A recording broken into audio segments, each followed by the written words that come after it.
What's up guys, I hope you are doing well. I am Veer. Welcome to Study Lord Family. देखिए कितनी शानदार बात यार बोली गई है यहाँ पर। Education is the most powerful weapon which you can use to change the world. अगर आप लोग एक बार को एजुकेशन की जो पावर है उसको समझना स्टार्ट कर देंगे तो मैं एक बात की तो गारंटी देता हूं कि आप लोग जिंदगी में कभी पढ़ना नहीं छोड़ेंगे, आप लोग जिंदगी में कभी आगे बढ़ना नहीं छोड़ेंगे, आप लोग हमेशा कुछ ना कुछ लाइफ में पढ़ते रहेंगे। और देखिए अगर आप लोग किसी भी एक महान पर्सनैलिटी का नाम उठाकर देख लें, वो हमेशा दुनिया भर की किताबें आप लोगों को फॉलो करते हुआ नजर आएगा। अगर मैं आप लोगों को आज के डेट में वन ऑफ द मोस्ट जो rich person in the world Bill Gates, उनका भी अगर उदाहरण मैं आप लोगों को दूं, वो आप लोग अगर उनको फॉलो कर रहे हैं फेसबुक पर या फिर ट्विटर पर तो आप लोगों ने देखा होगा वो हर साल कुछ ना कुछ किताबें शेयर करते हैं कि इस साल मैंने ये किताबें पढ़ी हैं। तो आज की डेट में भी कोई भी पर्सन क्यों ना हो, इवन इलोन मस्क के बारे में अगर आप लोग पढ़ोगे बैठकर तो आप लोगों को पता चलेगा बंदा कितना पढ़ता है। यानी कि एक तरीके से जब भी उसको टाइम मिलता है वो कुछ ना कुछ पढ़ने की कोशिश करता है। तो हर एक वो इंसान जो लाइफ में आज के डेट में कुछ अचीव कर रहा है वो चीजों को पढ़ने की कोशिश कर रहा है, कुछ जानने की कोशिश कर रहा है। तो अपने आप को जब इंसान इतना ज्यादा इंपावर कर सकता है, पढ़ पढ़कर इंसान इलोन मस्क बन सकता है, तो सोचिए अगर आप लोग कंटिन्यूअसली स्टडी करते रहेंगे तो जिस सोसाइटी में आप लोग रह रहे हैं कम से कम उनसे तो बहुत ज्यादा ऊपर आप लोग हो जाएंगे। कई सारे बच्चे बोलते हैं सर माहौल जो है अच्छा नहीं है मेरे आसपास में। कई सारे लोग ऐसे रहते हैं जो ढंग की बातें नहीं करते, ढंग के सोचते नहीं है। उनके साथ में जितना कम बातें आप लोग कर सकते हो उतना कम बातें करो, इनके बातें करना कम कर दो, ज्यादा से ज्यादा अपना टाइम जो है वो किताबों के साथ में बिताना स्टार्ट कर दो।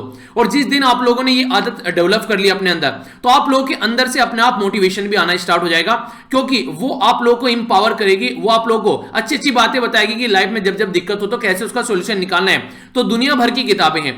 आज मैं आप लोगों के सामने एक आर्टिकल डिस्कस करूंगा महात्मा गांधी जी से रिलेटेड। तो सबसे पहले अगर आप लोग स्टार्ट कर सकते हैं तो आप लोग कुछ किताबें हैं जैसे कि महात्मा गांधी जी की ऑटोबायोग्राफी है माई एक्सपीरियंस विद ट्रूथ, इसको आप लोग पढ़ सकते हैं। उनकी लाइफ कैसे चेंज हुई तो उनके बारे में आप लोग जानिए। इसी के साथ में एपीजे अब्दुल कलाम सर से रिलेटेड कई सारी किताबें हैं, उनके लिंक मैं वीडियो के नीचे प्रोवाइड करा दूंगा, उनको आप लोग खरीद सकते हैं या फिर आप लोग उनको पीडीएफ की फॉर्म में डाउनलोड कर लीजिए, उनको पढ़िए। मैं तो बोलूंगा किताब की फॉर्म में खरीदिए, बैग में डालिए, जहां भी कहीं जा रहे हैं तो खोलकर पढ़ने बैठ जाइए आप लोग। तो दो इंसानों के पहले अपनी कंट्री के बारे में जो लोग हैं उनके बारे में पढ़िए, फिर दुनिया भर की किताबें हैं यार, power of the subconscious mind, 80/20 rule, ये सारी ऐसी ऐसी किताबें हैं जो आप लोगों को बहुत कुछ जानने के लिए, आप लोगों को बहुत कुछ समझने के लिए, आप लोगों की एक सही डायरेक्शन देने के लिए आप लोगों को तैयार करेगी।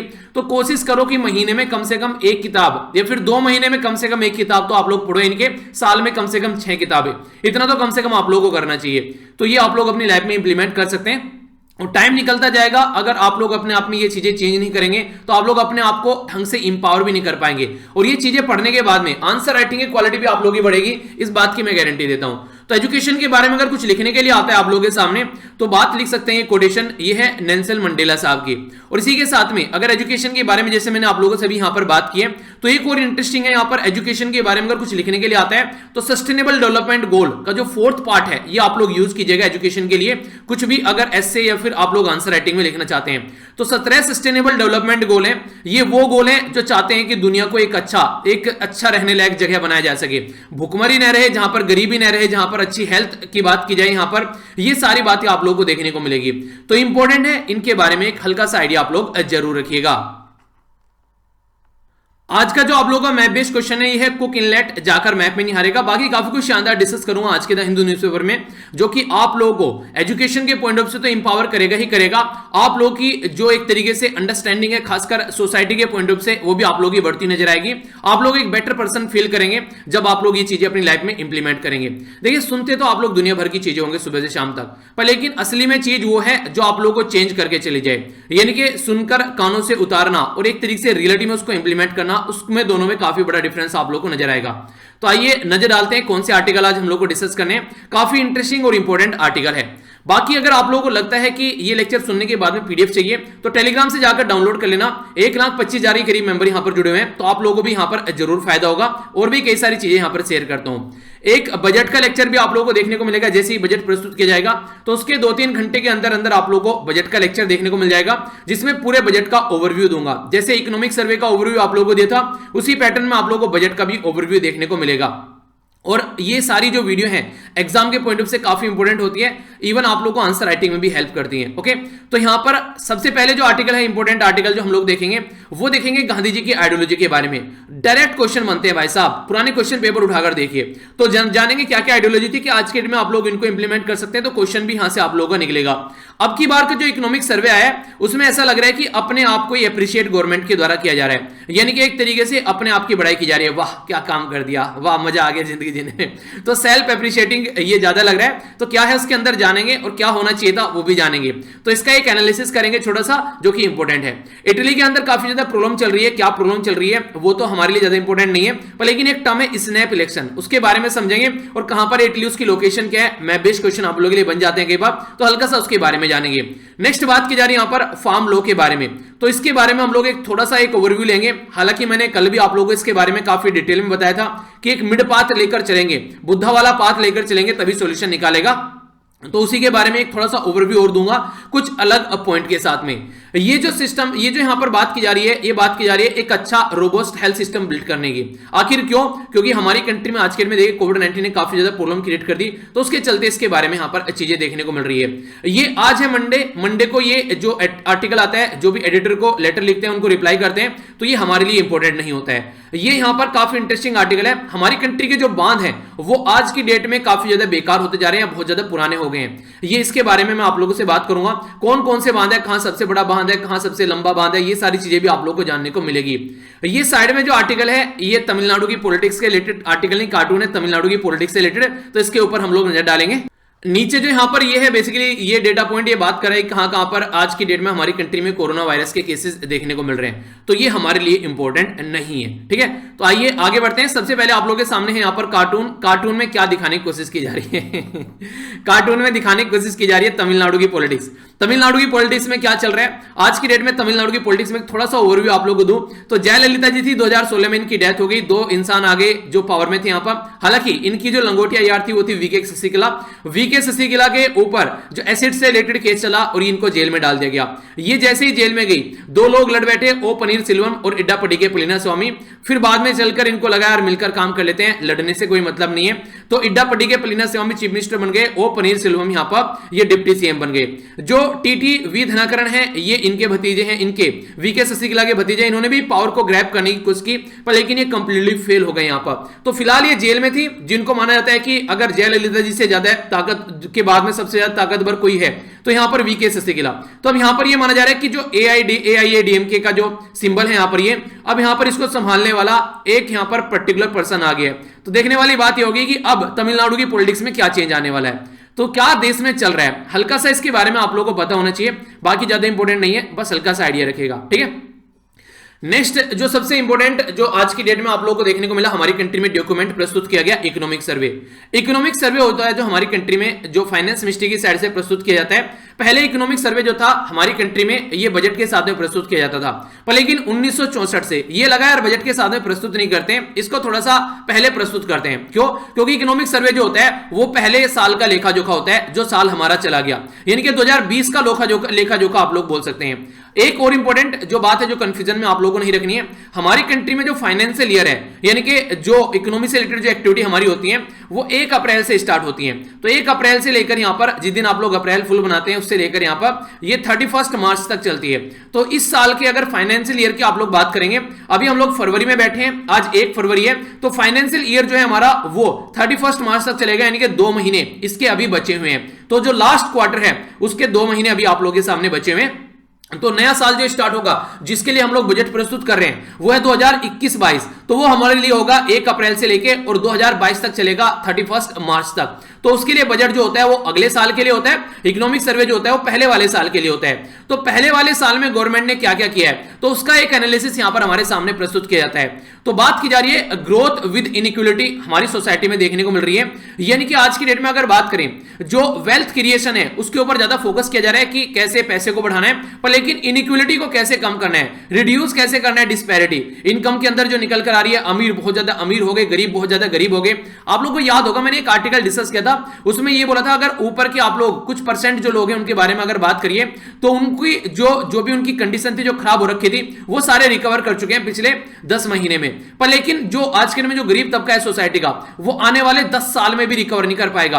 तो ये कंडीशन देखने को मिलती है। तो सबसे पहले तो आप लोगों के माइंड में जो कंफ्यूजन है, कई सारे बच्चों के द्वारा पूछे भी गए थे कि सर ये क्या है, इसको बताइए। दो तरीके के कर्व आप लोगों को देखने को मिल रहे हैं। एक तो बोल रहे हैं वी शेप इकोनॉमिक कर्व और एक है यहां पर जो के शेप इकोनॉमिक कर्व। हमारी कंट्री की जो गवर्नमेंट है वो बोल रही है कि हमारी कंट्री में जो कर्व आने वाला है वो वी शेप इकोनॉमिक कर्व आएगा, यानी कि हमारी जो ग्रोथ है वो यहां पहले हमारी ग्रोथ यहां पर थी, ये कोविड-19 की वजह से गिरकर यहां पर आ गई। अब यहां से फिर से हम लोग रिकवर करेंगे तो तुरंत रिकवरी आप लोगों को देखने को मिलेगी, यानी कि तुरंत ताबड़तोड़ तरीके से जो उसेन बोल्ट या फिर मिल्खा के तरीके से हमारी कंट्री की जो अर्थव्यवस्था है वो भागने वाली है। ये है गवर्नमेंट का वर्जन। पर लेकिन जो रियलिटी में जो वर्जन है, जो इकोनॉमिस्ट बता रहे हैं, वो क्या वर्जन है, वो है यहां पर के शेप इकोनॉमी। के शेप इकोनॉमी का मतलब क्या है, जो रियलिटी में यहां पर सामने निकल कर आ रही है वो ये है कि जो अच्छे अच्छे बिजनेसमैन है, जिनके पास में अच्छा खासा पैसा है, जो कि अपनी बुरी कंडीशन होने के बावजूद भी अपने आप को सस्टेन कर ले गए, उनकी रिकवरी काफी अच्छी आप लोगों को देखने को मिलेगी। यानी कि वो क्या करेंगे, पैसा लगाकर पैसे से पैसा बनाएंगे और तुरंत अपनी रिकवरी कर ले जाएंगे। और ले जाएंगे क्या, यहां पर ले जा चुके हैं लास्ट 10 महीनों में। पर लेकिन दूसरी साइड में हमारे जैसे लोग हैं जो कि एवरीवन, अगर आप लोग देखिए आज के में कोई जैसे कि हमारे जैसे जो मिडिल क्लास फैमिली वाले लोग हैं उनकी कंडीशन काफी खस्ता हो गई है। और कई सारे ऐसे लोग हैं जैसे मान लीजिए कोई झुग्गी झोपड़ी वाला है, रिक्शा चलाने वाला है, सब्जी बेचने वाले हैं, ये जो डे बाय डे के जो डेली वेज वर्कर हैं, उनकी कहानी काफी लार्ज स्केल पर खराब हो चुकी है। उनको आने वाले टाइम में कम से कम 10 साल लग जाएंगे यहां से रिकवर करने में। ऐसी बुरी कंडीशन देखने को मिली है, कई सारे लोगों की जान चली गई है। तो यहां पर के सेफ इकोनॉमी का मतलब ये कि जो ये वाला सेक्शन है, ऊपर वाली जो के की टांग है, ये के बना हुआ है ना, तो के की जो ऊपर वाली टांग है यहां पर, ये अपने आप ये यहां से निकलकर चले गए। पर इन लोगों को आप लोगों को धक्का मारना पड़ेगा, यानी कि पुश करना पड़ेगा इनको आप लोगों को यहां पर अच्छे से, ताकि आप लोग यहां पर इनको सब्सिडी प्रोवाइड करा सके, इनको इंटरेस्ट कम में आप लोग लोन दे सके, जो भी रिक्वायरमेंट होती है वो सारी फैसिलिटी आप लोग इनको देंगे, तब जाकर इनकी गड्डी चलती नजर आएगी अपने आप, वरना इनकी गड्डी प्रॉपर वे में नहीं चल पाएगी। तो गवर्नमेंट को इसके ऊपर से हटकर इसके ऊपर फोकस देना चाहिए। पर लेकिन पूरे इकोनॉमिक सर्वे में गवर्नमेंट ने चिल्ला चिल्लाकर वी शेप इकोनॉमी के बारे में बात की है, तो ये एक अच्छा इंडिकेशन यहां पर नहीं है जो इस तरीके से दिखा रहा है। तो यहां पर राइटर क्या बोल रहे हैं, राइटर सीधे सीधे ये बोल रहे हैं कि भाई साहब 700 पेज का इकोनॉमिक सर्वे आप लोगों ने बनाया। अच्छी बात क्या है कि पीडीएफ की फॉर्म में आपकी बार ये प्रिंट नहीं किया गया, तो यानी कि हमारी कंट्री में जो कागज है उनकी बर्बादी बच गई, ऐसा आप लोग बोल सकते हैं। क्योंकि मैक्सिमम सर्वे में सेल्फ कांग्रेचुलेटरी, यानी कि एक तरीके से अपने आप की बड़ाई की है कि हम लोगों ने कोविड-19 के टाइम पे ये कर दिया, वो कर दिया। तो सबसे बड़ी बात जो है वो यहां पर जो दिखनी चाहिए थी कि कोविड-19 की वजह से क्या क्या मेन प्रॉब्लम थी जो कि अब हम लोगों को रिकवर करनी है, उसके बारे में बात नहीं की गई है। तो जो स्ट्रेटेजिक पॉलिसी मेकिंग है कोविड-19 के बारे में बात करें तो कोविड-19 के चलते इकोनॉमी की जो रिकवरी है वो बोला जा रहा है काफी ज्यादा क्विक हो रही है, क्योंकि डिटेरियोरेट कर दी थी हमारी कंडीशन में जो इकोनॉमी थी। आप लोगों को पता होगा हमारी कंट्री की जो अर्थव्यवस्था थी वो -24% नेगेटिव में चली गई थी। इसी के साथ में नेक्स्ट जो क्वार्टर था उसमें ये चली गई थी 7.5 के करीब नेगेटिव में। तो टोटल मिलाकर 2 लगातार क्वार्टर, यानी कि एक क्वार्टर में 3 महीने होते हैं, तो 6 महीने तक लगातार हमारी कंट्री की जो इकोनॉमी थी वो नेगेटिव ग्रोथ के साथ में चल रही थी, यानी कि हम लोग नेगेटिव में पहुंच गए थे और इसके चलते टेक्निकल रिसेशन हमारी कंट्री में आ गया था। तो ये किसके द्वारा बोला गया, ये खुद रिजर्व बैंक ऑफ इंडिया के द्वारा भी हमारी कंट्री में बोला गया कि हमारी कंट्री टेक्निकल रिसेशन में चल रही है। तो उससे निकल कर आएंगे, तो उससे निकलकर जब आएंगे हम लोग तो शानदार तरीके से आगे बढ़ेंगे। सबसे इंपॉर्टेंट बात जो यहां पर बोली गई है, जो गवर्नमेंट के द्वारा बोला गया है कि सेकंड वेव इंफेक्शन हमारी कंट्री में नहीं देखने को मिली, यानी कि एक बार कोरोना वायरस आ गया तो फिर वो घटना स्टार्ट हो गया। जैसे यूरोप के अंदर कई सारी कंट्री और यूएसए के अंदर सेकंड वेव भी देखने को मिली, फिर से कोविड-19 के केस फैलने स्टार्ट हो गए। तो इस मामले में हमारी कंट्री काफी लकी रही। गवर्नमेंट बोल रही है लकी कुछ नहीं थी, हम लोगों ने बहुत सारे ऐसे स्टेप उठाए जिसकी वजह से ये रुक गई। तो ये यहां पर गवर्नमेंट के द्वारा बोला गया। गवर्नमेंट ने बोला हम लोगों ने क्राइसिस में भी अपॉर्चुनिटी ढूंढ ली, यानी कि हम लोगों ने काफी कुछ यहां पर एक तरीके से इन्वेस्टमेंट किया, काफी सारे लोगों के पास में पैसा पहुंचाया, आत्मनिर्भर भारत टाइप के हम लोगों ने प्रोग्राम चलाए। तो हम लोगों ने काफी सारी लोगों को उस टाइम पर जॉब क्रिएट की, बहुत सारे लोगों को हम लोगों ने फायदा पहुंचाया। इसलिए हमारी कंट्री की जो इकोनॉमी है वो वी रिकवरी में होगी, यानी कि तुरंत हम लोग अपनी कंट्री में रिकवर करेंगे। और जीडीपी ग्रोथ है वो 11% हमारी कंट्री में होने वाली है रियल, और जो नॉमिनल है वो होने वाली है 15.4%। इसमें रियल और नॉमिनल में क्या डिफरेंस होता है, अगर रियल की आप लोग बात करेंगे तो उसमें जो इन्फ्लेशन है यानी कि जो महंगाई है वो एडजस्टेड रहता है, यानी कि इन्फ्लेशन को काउंट नहीं किया जाता है जो रियल रहता है, पर लेकिन नॉमिनल में इन्फ्लेशन भी यहां पर रहता है, यानी कि महंगाई भी साथ में रहती है। महंगाई को काउंट कर कर अगर जोड़कर आप लोग चलोगे तो उसकी वजह से ये वाली ग्रोथ आप लोग की निकलकर यहां पर आने वाली है। तो आप लोग बोलोगे यार इतनी बड़ी ग्रोथ कैसे आ रही है, तो इसको समझने के लिए मैं आप लोगों को थोड़ी सी कुछ इंफॉर्मेशन बताता हूं। जैसे अगर मान लीजिए हमारी कंट्री की जो इकोनॉमी थी वो गड्ढे में गई थी, कितनी वो गड्ढे में गई थी आप लोगों ने देखा लगभग 24%, इसी के साथ में 7% जो अगले क्वार्टर में। तो हमारी कंट्री की जो ग्रोथ थी सबसे ज्यादा नेगेटिव में गई। अब दूसरी कंट्री की किसी की ग्रोथ है वो यहां पर मान लीजिए उनकी गई है मान लीजिए 6%। तीसरी कोई कंट्री है उनकी ग्रोथ गई है 3% नेगेटिव में, कोई कंट्री है उनकी ग्रोथ गई है 2% नेगेटिव में। अब मान लीजिए हम लोग यहां पर -7 लगा लीजिए, फिर आप लोग 7 ही लगा लीजिए। 7 से अगर हम लोग ऊपर आएंगे तो हम लोग ऊपर आने में हम लोग को जितना भी हम लोग ऊपर आएंगे तो हम लोग जैसे ऊपर आएंगे यहां से निकलकर तो हम लोग फिर भी यहां पर नहीं पहुंच पाएंगे जो हमारी पहली अर्थव्यवस्था थी। मान लीजिए हम लोग 5 ऊपर आ गए तो फिर भी 2 गड्ढे में चल रहे हैं, पर लेकिन ये 5 ऊपर आएंगे तो ये 1 गड्ढे में चलेंगे। अगर ये 5 ऊपर आएंगे तो ये 2 पॉजिटिव में चले जाएंगे, ये 5 ऊपर आएंगे तो 3 पॉजिटिव में चले जाएंगे। तो ग्रोथ जो आप लोगों को देखने को मिलेगी, हमारी कंट्री की ग्रोथ इसलिए ज्यादा देखने को मिलेगी क्योंकि हम लोग इतने गड्ढे में चले गए थे, तो ऊपर हम लोग आ रहे हैं, उसी लेवल पर अब आने में हम लोग को टाइम लग रहा है। तो इसलिए ग्रोथ सबसे ज्यादा हमारी कंट्री की देखने को मिल रही है, यानी कि जो सबसे गहराई में जाएगा वही तो सबसे ज्यादा चल के आएगा, और जो सबसे ज्यादा चल के आएगा उसकी ग्रोथ सबसे ज्यादा हो जाएगी। तो इस तरीके से नेगेटिव जो चीजें दिखाने की कोशिश, नेगेटिव जो कंडीशन थी हमारी कंट्री की, उसमें से जो निकलकर हम लोग आ रहे हैं तो उसको ग्रोथ बोला जा रहा है। ये नहीं कि हम लोग जहां पर पहले थे वहां से अच्छी खासी ग्रोथ हमारी हो जाएगी स्टार्ट, हम लोग ऊपर आ रहे हैं निकलकर सर्वाइव करने के लिए, उसके बारे में बात की जा रही है। तो इसीलिए ये जीडीपी आप लोग को ऐसी देखने को मिल रही है। नेक्स्ट जो इंपॉर्टेंट बात है यहां पर, जो ये राइटर ये बोल रहे हैं कि एक ऑनेस्ट असेसमेंट जो होना चाहिए था। इसका मतलब ये था कि यार जो सही था रियलिटी में जो हो रहा था, जो ग्राउंड लेवल पर जो हो रहा है कोविड-19 के चलते, वो नहीं बताया गया। कितने सारे लोग ऑलरेडी आप लोगों ने देखा कि कोविड-19 से पहले 45 साल का सबसे ज्यादा अनएम्प्लॉयमेंट था हमारी कंट्री में, यानी कि बेरोजगार लोग थे हमारी कंट्री में 45 साल में सबसे ज्यादा है। पर लेकिन अभी जो है कोविड-19 ने कंडीशन और ज्यादा बेकार कर दी और गांव के लोगों तक की यहां पर बेरोजगारी हो गई। तो इस तरीके से बहुत सारे लोग जो थे वो अपने गांव में पहुंचे, अपने होम टाउन में पहुंचे, इधर उधर से, क्योंकि फैक्ट्री वगैरह सारी बंद हो गई, तो ये और भी ज्यादा बुरी कंडीशन हो गई। पर गवर्नमेंट ने कहीं भी इसके बारे में जिक्र नहीं किया कि भाई साहब क्या कंडीशन रही, जो वर्कर वापस आए उनकी क्या सिचुएशन रही, जिन वर्कर की जान गई उनकी क्या सिचुएशन रही। उन्होंने बस ये बताया कि जो वर्कर वापस आए उनमें से हम लोगों ने कितनों को जॉब दी। ये नहीं बताया कि कितनों की जॉब चली गई, ये बताया कितनों को हम लोगों ने जॉब दी। ये बताया कि हम लोगों ने इतने record hour per day work generate किया गया 10 मंथ में, जो MGNREG के बारे में। ये नहीं बताया कि जो नरेगा है वो ढंग से काम नहीं कर रहा है, लोगों को उनकी सैलरी नहीं मिल रही है, इवन जो पर्टिकुलर एरिया में काम कर रहा है वहां पर प्रॉपर जो गरीब तबका है उसको ढंग से काउंट करके नहीं चला जा रहा है। बहुत सारे एरिया में लोगों ने मांग की कि इसकी जो डे बढ़ा दीजिए, इसकी सैलरी बढ़ा दीजिए, तो उसके ऊपर जो काम होना चाहिए था वो अप टू द मार्क देखने को मिला। तो गवर्नमेंट के द्वारा यहां पर ये भी एक मतलब एक बैलेंस जो व्यू देना होता है ना कि भाई साहब ये हमारी कमी है, ये हमारी खामी है, तो ये सारी चीजें हम लोग किस तरीके से बैलेंस करके चलेंगे तो वो बताना चाहिए था। पर लेकिन यहां पर ऐसा नहीं बताया गया।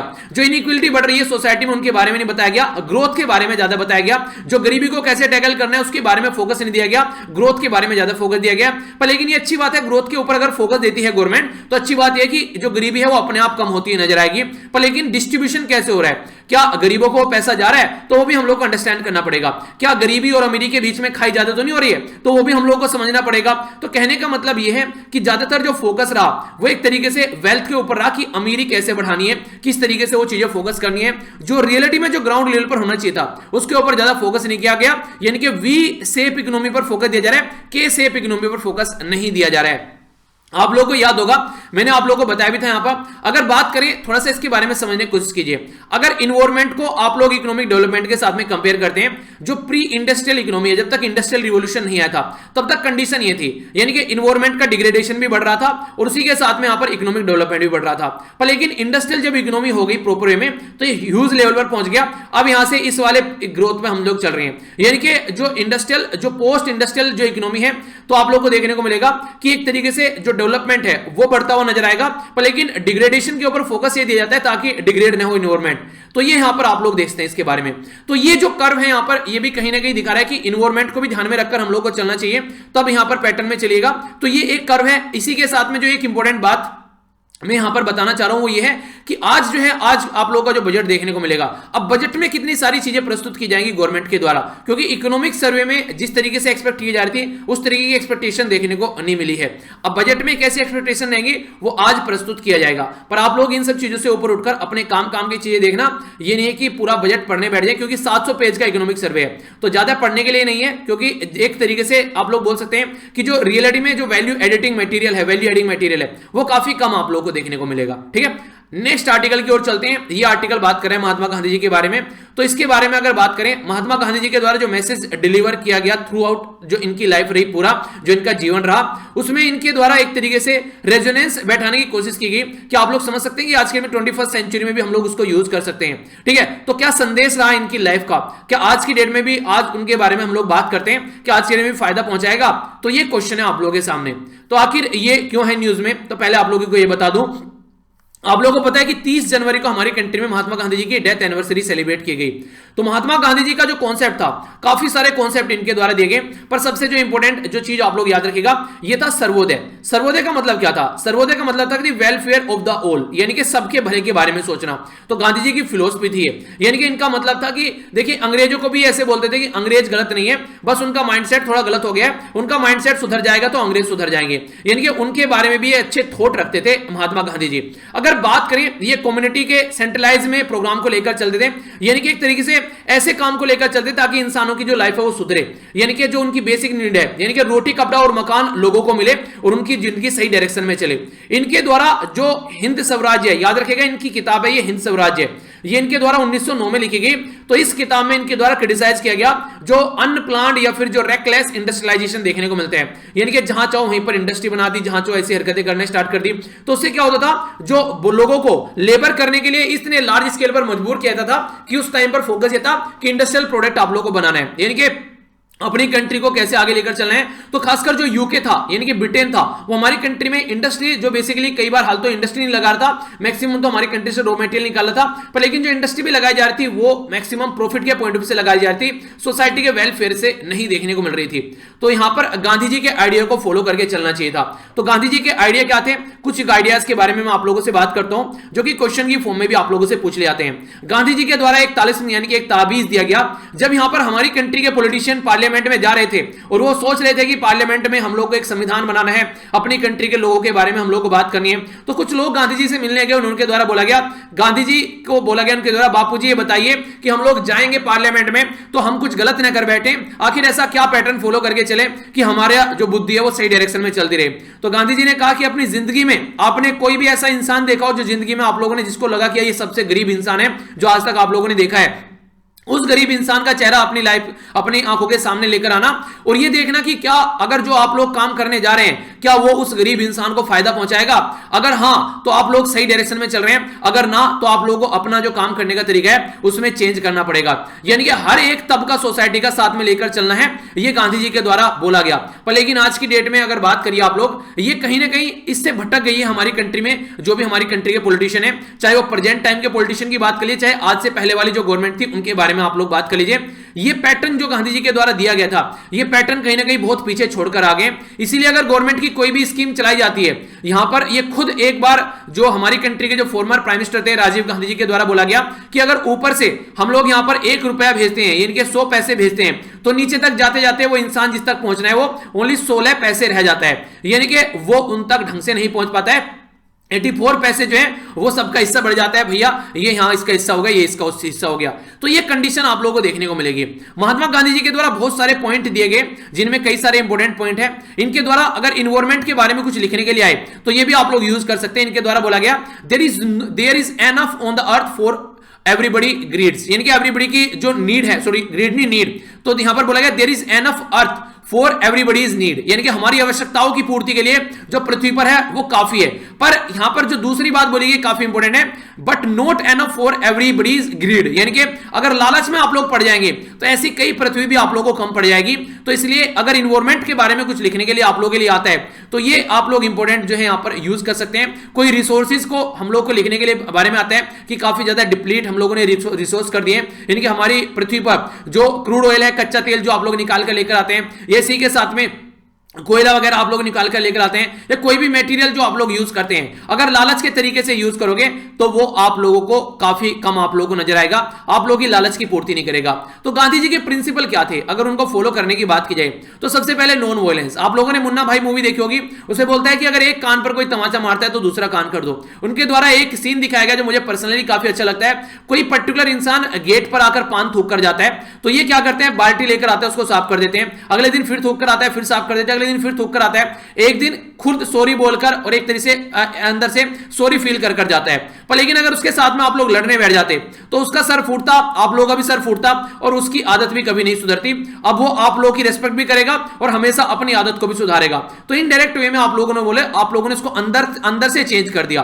तो ये इस तरीके के कॉन्सेप्ट को फॉलो करना चाहते थे।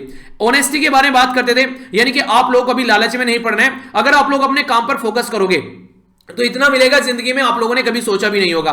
देखिए, अमीर होना हमेशा ये नहीं होता है कि उसने किसी की हड्डियां चूसी है।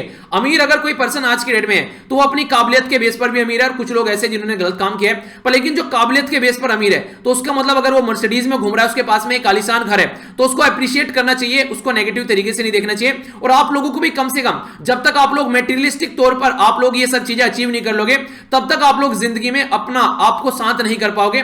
क्योंकि जब आप लोग एक हाई लेवल पर मेटीरियलिस्टिक लेवल पर पहुंच जाते हैं, तब आप लोगों को स्पिरिचुअलिटी याद आती है कि हाँ भैया अब कुछ ऐसा करते हैं जिसकी वजह से सिचुएशन ऐसी होगी। तो कहने का मतलब ये है, अगर आप लोग लाइफ में कुछ बन जाते हैं, सही पोजीशन पर जैसे आप लोग पहुंचेंगे, तो कोशिश करो कि अपनी जो अर्निंग है उसका कुछ पोर्शन लोगों के लिए डेडिकेट करना आप लोग स्टार्ट कर दो, तो अंदर से आप लोग शांत रहोगे। ये एंटी रेसिज्म यानी कि रेस को भी बिल्कुल एक तरीके से इग्नोर करते थे, कास्ट को बिल्कुल इग्नोर करते थे। सेल्फ रिलायंस, आत्मनिर्भर भारत जो आप लोग बोल रहे हैं, ये भी महात्मा गांधी जी का ही कॉन्सेप्ट है। स्वच्छ भारत अभियान महात्मा गांधी से ही निकलकर यहां पर आ रहा है। तो ये सारे कॉन्सेप्ट कहीं ना कहीं हमारी कंट्री में महात्मा गांधी जी की आइडियोलॉजी को फॉलो करते हुए, यूनिवर्सल ब्रदरहुड, सबको साथ में लेकर चलना, भाईचारे की जो बात करते हैं, यानी कि एक तरीके से सब ऑल ओवर वर्ल्ड में सब हमारे भाई बहन है, इस तरीके से आप लोग बोल सकते हैं। यानी कि कोई भी यहां पर ऐसा नहीं है, अगर आज के डेट में आप लोग रिलेशन निकालने बैठ जाओगे, पूरी कंट्री में सब हमारा कोई ना कोई रिलेटिव निकल जाएगा।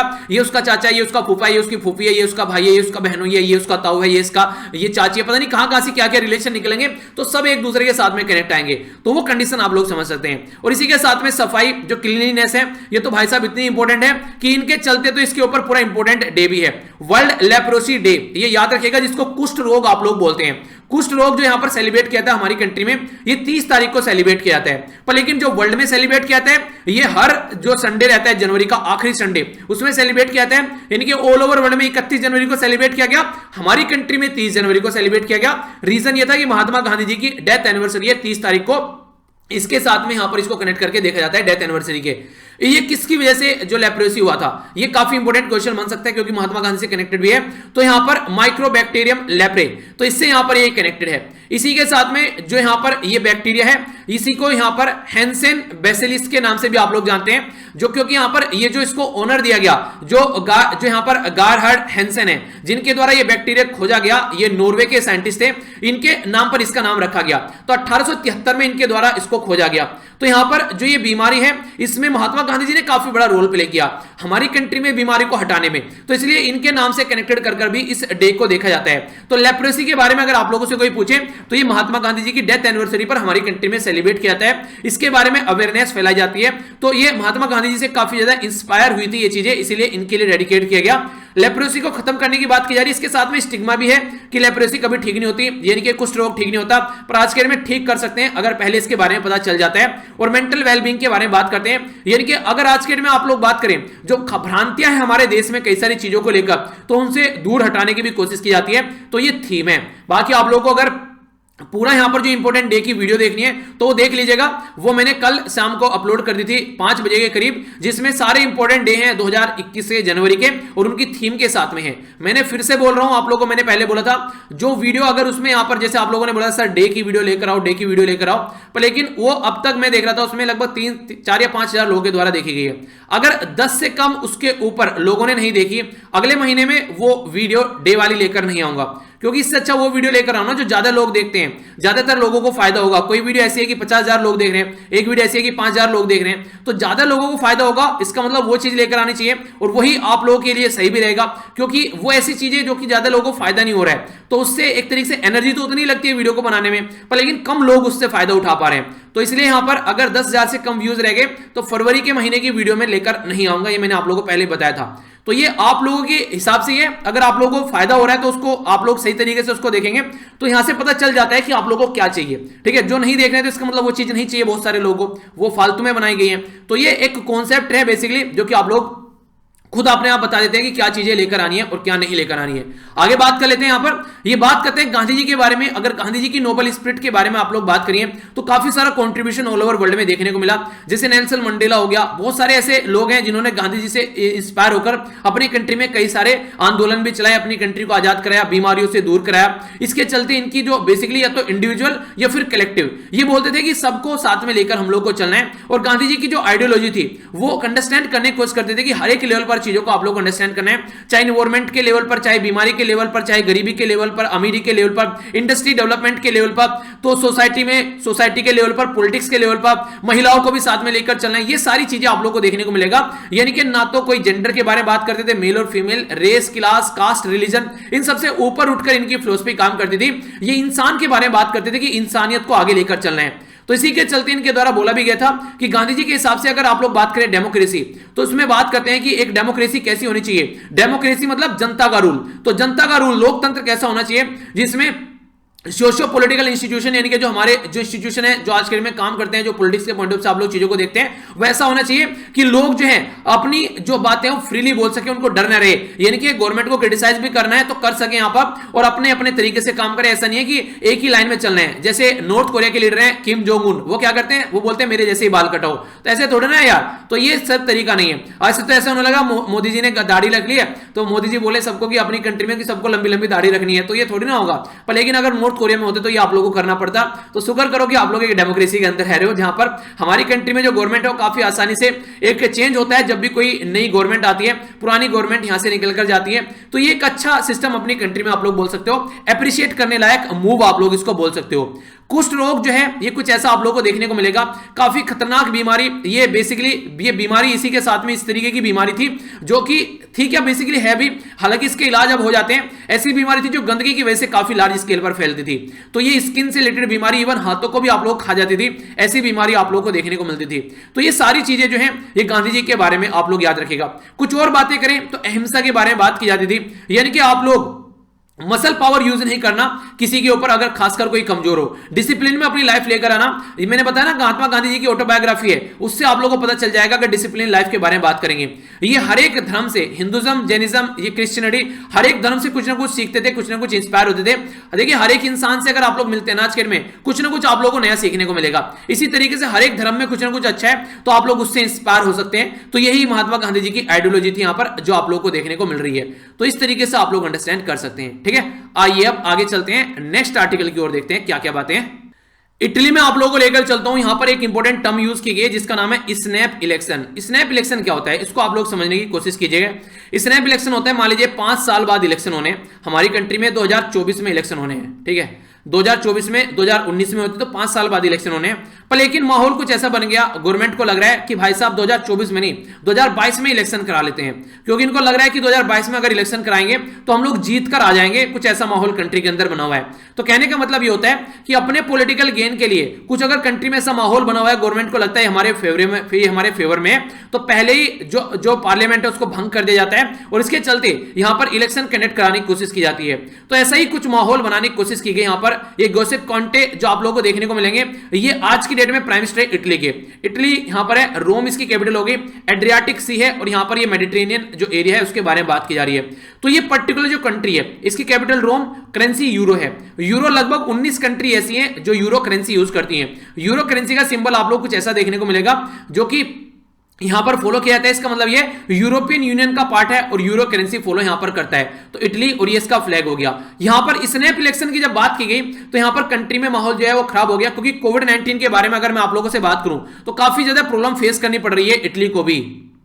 यहां से आप लोग समझ सकते हैं यूएसए सबसे टॉप पर चल रहे हैं यहां पर कोविड-19 के मामले में आज के डेट में। दूसरे नंबर पर हमारी कंट्री है, तीसरे पर ब्राजील, चौथे पर रसिया, पांचवें पर यूके, छठे पर फ्रांस, सातवें पर स्पेन और यहां पर आठवें पर है इटली। तो इटली जो है काफी लार्ज स्केल पर आप लोग देखते हैं, पर लेकिन नंबर ऑफ डेथ में अगर बात करेंगे तो इटली है चौथे पांचवें पर आप लोग को देखने को मिल जाएगी, जितने सारे लोगों की जान गई है। 88,000 लोगों की जान गई है। सबसे ज्यादा यूएसए में गई है 4.5 लाख, इंडिया में गई है 1.5 लाख, दो ब्राजील में गई है 2.5 लाख, यूके में गई है 1 लाख से ऊपर, और यहां पर फिर आप लोगों को 5वें नंबर पर देखने को मिलेगा इटली। यानी कि वैसे केस के मामले में ये 8वें नंबर पर है, पर नंबर ऑफ डेथ के मामले में यहां पर ये देखने को मिलेगा 5वें नंबर पर। तो ऐसी कंडीशन है इटली की आज की डेट में। तो ये ऑल ओवर वर्ल्ड में जो कोविड-19 का इंपैक्ट पड़ा, तो इटली में काफी ह्यूज इंपैक्ट आप लोगों को देखने को मिला। तो वैसे ही अर्थव्यवस्था खराब चल रही थी, इकोनॉमी की कंडीशन सही नहीं थी, ऐसे टाइम पर इन्होंने सोचा कि अपना फायदा उठा लो, पर लेकिन वो फायदा नहीं उठा पाए। तो कोई गेन के लिए यहां पर जिस तरीके से नेपाल में कंडीशन क्या है नेपाल में क्या रहा, नेपाल में भी सेम पैटर्न फॉलो करने की कोशिश की गई, बीच में ही असेंबली को डिसोल्व कर दिया, तो भाई साहब को पॉलिटिकल पार्टी से बाहर निकालकर फेंक दिया, ओली साहब को, ठीक है। तो केपी शर्मा ओली को पॉलिटिकल पार्टी से बाहर निकालकर फेंक दिया। तो ये सिचुएशन आप लोग देखते हैं। तो कई बार माहौल बिगड़ जाता है, जैसी एक्सपेक्टेशन आप लोग लगाते हैं तो वैसी एक्सपेक्टेशन से काम नहीं हो पाता है। तो ये है यहां से अपनी प्यारी कंट्री, यहां से देखेगा तो ये है इटली। तो इटली को साथ में कंपेयर करके आप लोग देख सकते हैं। तो ये सिचुएशन है जो इटली के बारे में हम लोगों ने बात की, तो इसके बारे में आप लोग आइडिया जरूर रखिएगा, ठीक है। नेक्स्ट जो आर्टिकल है उससे पहले ये एक इंपॉर्टेंट न्यूज थी फ्रंट पेज पर भी, कि सेंटर के साथ में बात तब करेंगे, ये बोला गया फार्मर की यूनियन से, जब यहां पर इंटरनेट को रिस्टोर किया जाएगा और जो भी टेंशन है अभी डायलॉग के लिए उसको यहां पर नॉर्मल किया जाएगा। क्योंकि हमारी कंट्री के प्राइम मिनिस्टर साहब के द्वारा बोला गया था कि मिलकर बातें करते हैं तो उसमें नॉर्मल माहौल होना चाहिए, ऐसा यहां पर बोल रही है हमारी कंट्री की जो फार्मर की यूनियन है। तो इसके बारे में थोड़ा समझते हैं। राइटर क्या बोल रहे हैं, राइटर ये बोल रहे हैं कि आज की डेट में हमारी कंट्री में पार्लियामेंट जो है वो काफी सुप्रीम है, और पार्लियामेंट के हाथ में पावर है कि वो लॉ बना सकती है, किसी भी इशू को सोल्व कर सकती है। गवर्नमेंट जो है फुल मेजोरिटी में है, तो पॉलिटिकल रिजोल्यूशन की जरूरत है जो आज के डेट में प्रॉब्लम चल रही है। तो यहां पर समझने की कोशिश करते हैं। तो उसके लिए आप लोग पहले ये देखिए, किसान विरोध क्यों कर रहे थे। हमारी कंट्री में ऑर्डिनेंस लाया गया। ऑर्डिनेंस किसके हिसाब से लाते हैं, आर्टिकल 123 के हिसाब से सेंट्रल गवर्नमेंट ऑर्डिनेंस लेकर आती है, जिसको हिंदी में आप लोग अध्यादेश बोलते हैं। अध्यादेश जारी किया गया, तो यह अध्यादेश जारी किया गया 3 पर्टिकुलर लॉ के लिए। Farmer produce trade and commerce promotion and facilitation act था। दूसरा फार्मर जो इंपावरमेंट, इसी के साथ में protection and agreement on the price and assurance farm service act था। तीसरा यहां पर इसेंशियल कमोडिटी एक्ट था। ये 3 जो यहां पर जो ऑर्डिनेंस लाए गए, इनको आनन फानन में पास कराया गया गवर्नमेंट के द्वारा, और फिर ये एक्ट बन गए।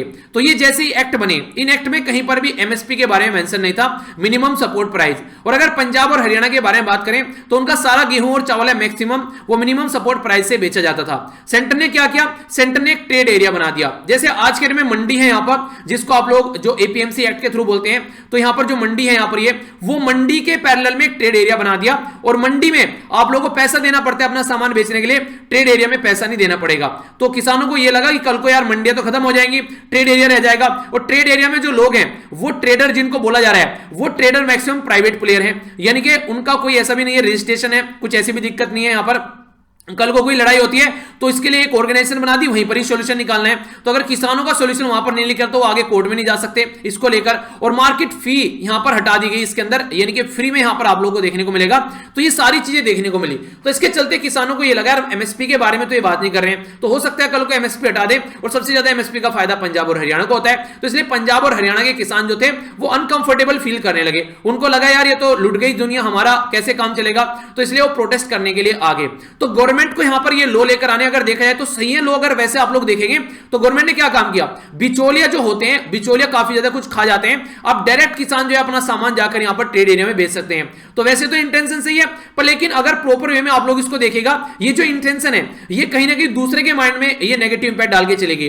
तो अगर किसी से आप लोग कोई काम करवाना है तो पहले उसको कॉन्फिडेंस में लेकर आओ। अगर सामने वाले को आप लोग कॉन्फिडेंस में नहीं ले रहे हैं तो फिर वो डर के अगर बैठ गया यार ये तो ऐसा हो जाएगा, तो ये कैसे होगा फिर, ठीक है। तो इस तरीके से आप लोगों को चीजों को सुधारना पड़ेगा। तो यहां पर गवर्नमेंट जो है वो रिफॉर्म के बारे में बात कर रही है, और एग्रीकल्चर में रिफॉर्म चाहिए भी काफी लंबे समय से अगर आप लोग बात करें।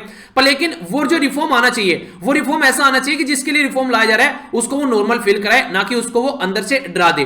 तो गवर्नमेंट ने जो जितनी जल्दी जल्दी काम किया था, ये थोड़ा सा आराम से होना था, एक झटके में ये काम नहीं होना था। तो पहले इनको आराम से समझाते ऐसी ऐसी चीजें, फिर चीजें आगे लेकर चलती। तो गवर्नमेंट आखिर हमारी गवर्नमेंट है, हमारे द्वारा चुनी गई है, पर लेकिन कंडीशन जो बन रही है, कंडीशन वो यहां पर ऐसी बन रही है कि गवर्नमेंट जो है वो बिल्कुल अलग पैटर्न में चली, ना तो उसने राज्यों के साथ में ढंग से लॉ को डिस्कस किया, ना ही किसान की यूनियन के साथ में ढंग से डिस्कस किया, और उसको पार्लियामेंट में प्रॉपर वे में डिस्कशन उसके ऊपर नहीं किया। तो इसके चलते लोगों को ये लगा कि यार ये तो पता नहीं क्या करने जा रहे हैं। तो ऐसा एक माहौल कंट्री के अंदर बन गया, जो कि गलत माहौल क्रिएट हो गया। उसकी वजह से किसान आकर बॉर्डर पर बैठ गए, और किसान जो है वो बॉर्डर पर आकर बैठ गए तो एक तरीके से सहानुभूति उनको मिले पूरे देश से, क्योंकि किसान है भैया, हमारी कंट्री में सबकी थाली में खाना जा रहा है तो किसानों की साइड से जा रहा है। तो ढंग से अगर बोला जाए तो मैं अगर अपने हिसाब से बात करूं तो ना तो किसानों की गलती है और ना ही गवर्नमेंट की गलती है टाइम की, एक मिसमैच की, जिसकी वजह से कंडीशन ये देखने को मिली। अगर मैच बैठा अगर काम किया जाता है तो चीजें नॉर्मल तरीके से हो सकती हैं। अगर अब गवर्नमेंट जो है ये सारे के सारे लॉ हैं वो वापस लेती है तो ये बात आएगी निकलकर कि गवर्नमेंट ने गलत लॉ बना दिए, यानी कि ये लॉ सही नहीं थे, गवर्नमेंट ने गलत लॉ बना दिए, इसलिए गवर्नमेंट ने वापस ले लिए। तो गवर्नमेंट लॉ तो वापस लेने से नहीं, अब यहां पर गवर्नमेंट को इनको इंप्लीमेंट कैसे करना है वो देखना पड़ेगा। तो यहां पर अगर एमएसपी के बारे में बात करें तो एमएसपी को फिक्स करने की बात करें, एमएसपी को लिखित में देने की बात करें तो इसके बारे में क्या एक मिड पाथ निकाला जा सकता है, क्योंकि एमएसपी बाइंडिंग नहीं है गवर्नमेंट के ऊपर, गवर्नमेंट खरीद भी सकती है नहीं भी खरीद सकती है, कहीं लिखा नहीं है कि गवर्नमेंट को खरीदना ही खरीदना है। तो ये यहां पर इनके जो मन में जो एक तरीके से शंका बैठी हुई है, तो इस शंका को आप लोगों को यहां पर निकालना पड़ेगा, ठीक है। तो ये चीजें अंडरस्टैंड कराने की बात की जा रही है। इसी के साथ में इलेक्ट्रिसिटी पे जो सब्सिडी जो छूट दी जाती है उसको यहां पर खत्म करने की गवर्नमेंट के द्वारा बात की गई थी। देखिए गवर्नमेंट भी अपनी जगह अगर सही देखा जाए, देखिए आज के में जो अमीर किसान है ना उनको तो फायदा हो रहा है। ये बिल्कुल ऐसे जैसे रिजर्वेशन के बारे में आप लोग बात करते हैं ना, रिजर्वेशन जब लोगों को दिया जाता है, बहुत सारा सेक्शन सोसाइटी का ऐसा है जिनको आज के में भी रिजर्वेशन का फायदा नहीं हो रहा है आजादी के 70-75 साल बाद भी। तो हम क्या करते हैं, रिजर्वेशन उनको पहुंचना चाहिए जिसको जरूरत है, तो उसको पहुंचता नहीं है। तो किसानों में भी कुछ ऐसे ही है, कुछ बड़े बड़े जो किसान है जो ठीक ठीक लेवल पर है उनको तो अच्छा खासा फायदा हो जाता है, पर लेकिन जो छोटे छोटे किसान है, लैंडलेस जो फार्मर है, उनको इसका फायदा देखने को नहीं मिलता है, वो उसी कंडीशन में है। तो उनको भी कुछ ना कुछ फायदा देखने को मिले तो रिफॉर्म तो लाना पड़ेगा, पर लेकिन रिफॉर्म लेकर ऐसा आना चाहिए ताकि जनता जो है उसको पचा सके आराम से। तो उस पैटर्न में काम करना था। तो अब इसीलिए मैंने बोला था कि मिड पाथ लेकर चला जाए, बुद्धा वाला पाथ जो मैं आप लोगों को हमेशा बताता हूं, तो ये पाथ फॉलो किया जाएगा तो चीजें थोड़ी सी नॉर्मल होती यहां पर नजर आएगी। तो ये बातें यहां पर समझाने की कोशिश की गई है। तो जो मैंने आप लोगों के सामने जो 2 वीडियो बनाई थी, तो 2 वीडियो में एक में आप लोग बोलने लगे कि सर किसान को अपोज कर रहे हो, दूसरे बोलने लगे सर किसान को फॉलो कर रहे हो। तो देखिए मिड पाथ की बात की जाती है। एक वीडियो में मैंने आप लोगों को दिखाया कि किस तरीके से जो गवर्नमेंट है अपना काम करिए, दूसरी में किसानों का काम दिखाया, तो उसके चलते आप लोगों के अलग अलग वीडियो हो गई। पर लेकिन मैक्सिमम जो वीडियो आप लोगों ने मेरी देखी है, मैं हमेशा आप लोगों को यह बोलता हूं कि जब भी मैंने बोला है कि बुद्धा पाला पाथ फॉलो करना चाहिए, कि अगर सामने वाले के लिए जो चीजें आप लोग कर रहे हैं, सामने वाले उसमें कंफर्टेबल नहीं है अच्छे लेवल पर, तो उसके साथ में बात कीजिए और समझाने की कोशिश कीजिए और आराम से चीजों को इंप्लीमेंट कीजिए। आप लोग कोई बोलने लगे आज से एज जो है यूपीएससी की वो घटकर 25 साल कर दी गई है, प्रोटेस्ट इतना दबाकर करोगे कि सब सड़कों पर आ जाएंगे उतर कर। तो अगर बोले कि आराम से करेंगे भाई साहब, तो जो आज की डेट में नहीं कर रहे हैं, 2025 तक 2026 तक हम लोग आराम से चीजों को चेंज करेंगे, एक साल घटाते हुए चलेंगे, आपको भी नुकसान नहीं होगा और आने वालों के लिए भी पहले से ही नोटिफिकेशन क्लियर रहेगा। तो ऐसे काम किया जाए तो ज्यादा अच्छे तरीके से सही लेवल पर चीजें पहुंचा पाएगा। तो देखते हैं माहौल कैसे बनेगा और कैसे चीजें नॉर्मल हो पाती है। तो ये चीजें यहां पर हमारे लिए समझने वाली है, ठीक है। आगे चलते हैं। जो नेक्स्ट आर्टिकल है यहां पर ये बात करें कि एक अच्छा हेल्थ केयर सिस्टम होना चाहिए। आज की डेट में बहुत सारे सेक्शन ऐसा है सोसाइटी का जिसको प्रॉपर हेल्थ सर्विस नहीं मिल पाती है, अपनी जेब से खर्च करता है, लगभग 65% जो भी उसका खर्चा रहता है ओनली गवर्नमेंट से जो मिल पाता है वो मुश्किल से ले दे के 35% यहां पर मिल पाता है। तो हमारी कंट्री में आज के डेट में जो हेल्थ पर खर्च किया जाता है वो लगभग 1% खर्च किया जाता है हमारी कंट्री में जीडीपी का। उसको ये बोलते हैं कि उसको 1% से बढ़ाकर आप लोग या तो उसको 2.5% करो जीडीपी का या फिर 3% करो। अगर गवर्नमेंट उसको जीडीपी का 3% कर देगी तो यहां पर ये 65% जो गवर्नमेंट की जगह जो लोग खर्च करते हैं ये घटकर 35% आ जाएगा। यानी कि जो लोग हैं उनको 35% खर्चा अपनी जेब से करना पड़ेगा, बाकी गवर्नमेंट फायदा पहुंचाएगी। तो इसके चलते पैटर्न अगर आप लोग कर पाते हैं तो वो ज्यादा अच्छा होगा। मैक्सिमम कंट्री में आप लोगों को देखने को मिलेगा ये इस तरीके से पैटर्न फॉलो किया जाता है। तो इन्फेंट मोर्टेलिटी जो रेट है उसके बारे में बात करें, ये यहां पर आप लोगों को चेक करना पड़ेगा जो छोटे छोटे बच्चे हैं उनकी डेथ कैसे होती है। अंडर 5 जो मोर्टेलिटी रेट है उसके बारे में बात कर लेगा। मैटरनल मोर्टेलिटी है यानी कि महिलाओं की कितनी की डेथ हो रही है यहां पर ये पर्टिकुलर रीजन की वजह से। टोटल फर्टिलिटी रेट, एक पूरे जीवन काल में एक महिला कितने बच्चों को जन्म दे रही है। डिलीवरी जो है अंडर डिलीवरी के बारे में बात करें अगर बात आप लोगों से, तो यहां पर ये अंडर ट्रेन जो पर्सनल उसके तहत से यहां पर चीजें होनी चाहिए। तो ये वो एरिया है जहां पर प्रॉब्लम आप लोग काफी ज्यादा देखने को मिलती है। आप लोगों अलग अलग राज्य से बिलोंग करते हैं तो आप लोग देख लेना पर लेकिन इन्फेंट मोर्टेलिटी रेट यहां पर जो है हमारी कंट्री में 32 है, यानी कि पर 1000 पर कितने बच्चों की जान जा रही है, ठीक है। अंडर 5 में कितनों की जान जा रही है, 36 है। 1 लाख वुमेन में कितनी महिलाओं की जान जा रही है बच्चा पैदा करते हुए, ये 113 आप लोगों को देखने को मिलेगी। टोटल फर्टिलिटी रेट हमारी कंट्री में एक महिला पूरे जीवन काल में कितने बच्चे पैदा करती है, तो 2.2 आप लोगों को देखने को मिलेगा। और डिलीवरीज के बारे में बात करें तो 7.8 आप लोगों को देखने को मिलेगा। तो ये सिस्टम सुधारने की बात की जा रही है कि इस सिस्टम को हम लोग को सुधार रहे हैं, क्योंकि ये जो सिस्टम है हेल्थ केयर का, अगर ये नहीं सुधरेगा तो प्रॉब्लम देखने को मिलेगी। और इसी के चलते हमारी कंट्री में टेलीमेडिसिन के बारे में बात की गई है अभी इकोनॉमिक सर्वे के अंदर। टेलीमेडिसिन क्या होती है, जब इंटरनेट को आप लोग मेडिसिन के साथ में कनेक्ट कर देते हैं तो उसको आप लोग टेलीमेडिसिन बोलते हैं। तो ये कॉन्सेप्ट भी आप लोग याद रखना, जो कि इंपॉर्टेंट कॉन्सेप्ट है अगर हेल्थ सिस्टम के बारे में कुछ भी आप लोगों को लिखने के लिए आता है। तो सबसे पहले क्या होना चाहिए, अवेलेबल होना चाहिए आप लोगों के आसपास में। अगर कहीं पर जैसे मूवी देख गब्बर इज बैक मूवी आप लोगों ने देखी है, तो उसमें आप लोगों को कई सारी ऐसी चीजें दिखाई गई हैं कि हॉस्पिटल में कई बार ऐसी हरकतें भी देखने को मिलती है। पर लेकिन हर एक डॉक्टर ऐसा नहीं है, बहुत सारे डॉक्टर शानदार तरीके से आप अपना काम कर रहे हैं। तो इसका मतलब यह है कि प्रॉपर वे में चीजों को कोई ना कोई मॉनिटर करने वाला होना चाहिए। तो अवेलेबल होना चाहिए, ये एक्सेसिबल होना चाहिए कि लोग वहां पर जा सके, और अफोर्डेबल होना चाहिए, यानी कि अपनी औकात के हिसाब से यहां पर इलाज करा सके। ऐसा नहीं है कि रिक्शा वाला उससे जाकर 5 लाख रुपए मांग लिए जाते ही वो कहां से लेकर आएगा, उसकी पूरी जिंदगी की भी कमाई इतनी नहीं बैठ रही होगी फिलहाल। तो इस तरीके से चीजें आप लोगों को यहां पर समझनी पड़ेगी ताकि सबको साथ में लेकर चला जा सके। खासकर जो हेल्थ है वो सबके लिए अवेलेबल होनी चाहिए, एजुकेशन सबके लिए अवेलेबल होनी चाहिए। अगर फ्री में प्रोवाइड नहीं कराना है तो अफोर्डेबल आप लोग प्रोवाइड कराइए। और फ्री में प्रोवाइड कराने से कई बार कंडीशन क्या होती है कि देखिए आप लोगों को सेक्शन को जिसको मिलना चाहिए उसको नहीं मिल पाता है, तो ये आप लोगों को ध्यान में देना पड़ेगा। पर फ्री में जिसको आप लोग फ्री में बोल रहे हो इंटरेस्टिंग चीजें यहां पर इसके ऊपर मैं एक आर्टिकल पढ़ रहा था आज के में, जिसको हम लोग फ्री में बोलते हैं ना, एक रिक्शे वाले से पूछा जाए कि क्या आप लोग टैक्स पे करते हैं, तो रिक्शा वाला बोलेगा नहीं मैं टैक्स पे नहीं करता हूं। तो रिक्शा वाला टैक्स पे नहीं करता है, क्या आप लोगों को लगता है ऐसा टैक्स पे नहीं करता है? भाई साहब हर एक प्रोडक्ट जो आप लोग खरीद कर लेकर आए ना मार्केट से, आप लोग चाय की पत्ती खरीद कर लेकर आ रहे हो, आप लोग दूध का पैकेट खरीद कर ले रहे हो, पेन खरीद कर ले रहे हो, कॉपी खरीद कर लेकर आ रहे हो, कोई भी प्रोडक्ट जो आप लोग के घर में रखा हुआ है, कोई भी ऊपर से लेकर नीचे तक हर एक प्रोडक्ट पर आप लोग टैक्स दे रहे हो। यानी कि आप लोग हर एक इंसान इंडिया के अंदर टैक्स दे रहा है। आप लोग क्या सोचते हो कि इनकम टैक्स वाला ही बस टैक्स पे करता है, ऐसा नहीं है, हर एक इंसान टैक्स पे कर रहा है भाई साहब तो हर एक इंसान टैक्स दे रहा है। तो इसका मतलब यह है कि अगर किसान भी अपने घर में कुछ सामान खरीद कर लेकर आए तो वो भी टैक्स दे रहा है। एग्रीकल्चर पर ही तो टैक्स नहीं लग रहा है, इनडायरेक्ट टैक्स तो हर एक इंसान दे रहा है। तो आज की डेट में अगर बात करें तो ये जो फ्री में आप लोग चीजें बोलते हो ये फ्री नहीं है, ये आप लोगों के द्वारा ही टैक्स का जो पैसा पे किया जाता है उसकी सर्विस आप लोगों को मिलती है यहां पर। यानी कि एक साइड से लिया जाता है और दूसरी साइड से दिया जाता है। तो ये बिल्कुल ऐसे आप लोग समझ सकते हैं, ठीक है। मान लीजिए आप लोगों ने कोई स्कूल चलाया और स्कूल में आप लोगों ने बोला कि डोनेशन दो, तो जो डोनेशन देंगे वही तो पैसा आप लोग खर्च कर पाओगे उन लोगों के ऊपर जो गरीब हैं। अगर डोनेशन ही नहीं मिल रहा है तो कैसे काम चलेगा, वो स्कूल जो है वो बंद पड़ जाएगा। तो ये सप्लाई चेन होती है, एक साइड से आती है दूसरी साइड को पहुंचा दी जाती है, और यही सस्टेनेबल सिस्टम भी है, वरना ये पॉसिबल ही नहीं है चलाना, वहीं पर ही चीजें रुक जाएंगी, वहीं पर ही चीजें थम जाएंगी। तो आप लोगों के पैसे की, आप लोगों का ही पैसा है, इसको ऐसे मत देखा करो कि हम लोगों ने क्या पैसा दिया, हमारा थोड़ी पैसा है।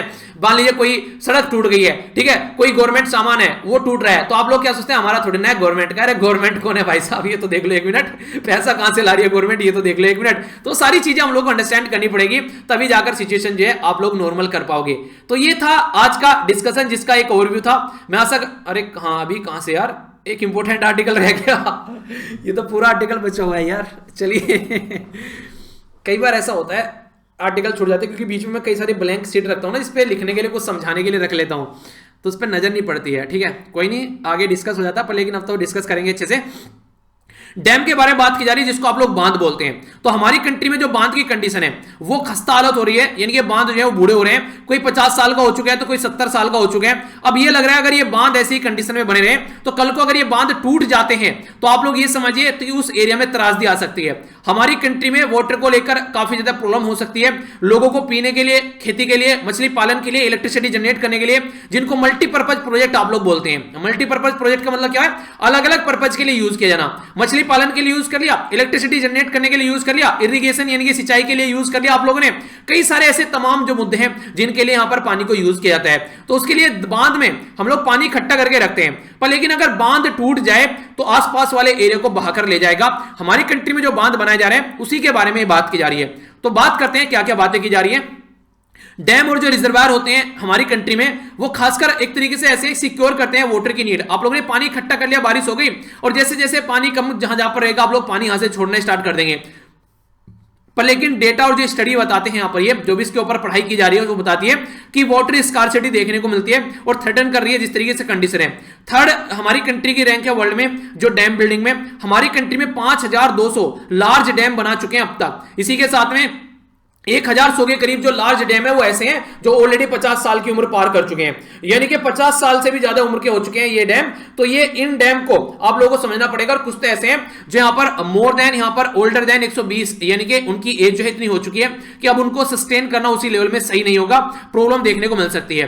तो डैम के बारे में अगर बात करें यहां पर, तो यहां पर 4000, यहां पर बोला जा रहा है कि 2050 तक का हमारी कंट्री के 4400 डैम ऐसे होंगे जो कि काफी बूढ़े हो चुके होंगे, यानी कि 5000 में से 4400 के करीब, 5200 में से 4400 के करीब डैम ऐसे होंगे जो कि ये यहां पर काफी बूढ़े डैम हो चुके होंगे, जिनके बारे में हम लोगों को सोचना पड़ेगा। तो इसको कैसे आप लोगों को सुधार रहे हैं ये आप लोगों को ध्यान देकर चलना पड़ेगा। 80% जो नेशनल के लार्ज डैम है वो कोई ना कोई प्रॉब्लम फेस कर रहे हैं, यानी कि पुराने हो चुके हैं। अगर आज के टाइम में आप लोग उनको देखें, कुछ 50 साल के तो कुछ 150 साल की कैटेगरी में पहुंचने आप लोगों को वाले हैं यहां पर। तो इनको कैसे आप लोगों को सही करना है, देखिए डैम के अंदर पानी आता है तो आप लोग मान लीजिए पानी आया तो डैम के अंदर कुछ ना कुछ मिट्टी भी आई होगी, तो मिट्टी बैठेगी, फिर यहां पर मिट्टी बैठेगी, फिर यहां पर मिट्टी बैठेगी। तो डैम की जो कैपेसिटी है वो डैम की कैपेसिटी आप लोगों को कम नजर आएगी। यहां पर पानी ज्यादा आएगा, यहां पर पानी ज्यादा आएगा। तो ये भी एक काफी बड़ी प्रॉब्लम हमारी कंट्री में जो डैम पुराने होते जा रहे हैं उनके अंदर ये प्रॉब्लम देखने को मिल रही है। कृष्णा राज सागर जो डैम है और जो मित्तूर डैम है ये आप लोगों को कावेरी वाले रीजन में देखने को मिलेगा। एक 90 साल पुराना हो चुका है और एक 87 साल पुराना हो चुके हैं। जो कृष्णा सागर था ये 1931 का है और जो मित्तूर डैम है ये 1934 का है। तो समझिए इनकी खस्ता हालत कैसी हो रखी होगी। तो इनके बारे में बात करना चाहिए, जिसको बोलते हैं यहां पर, ये है यहां पर सेडिमेंटेशन साइंस, यानी कि इनकी जो तलहटी है उसमें इस तरीके से यहां पर जो कंकड़ पत्थर मिट्टियां जो जमा हो रही हैं तो उसको आप लोगों को समझना पड़ेगा, क्योंकि ओवर एस्टिमेट करता है यहां पर लाइफ जिस तरीके से ओवर, अगर आप लोग कैपेसिटी की बात करें तो कैपेसिटी काफी कम हो जाती है।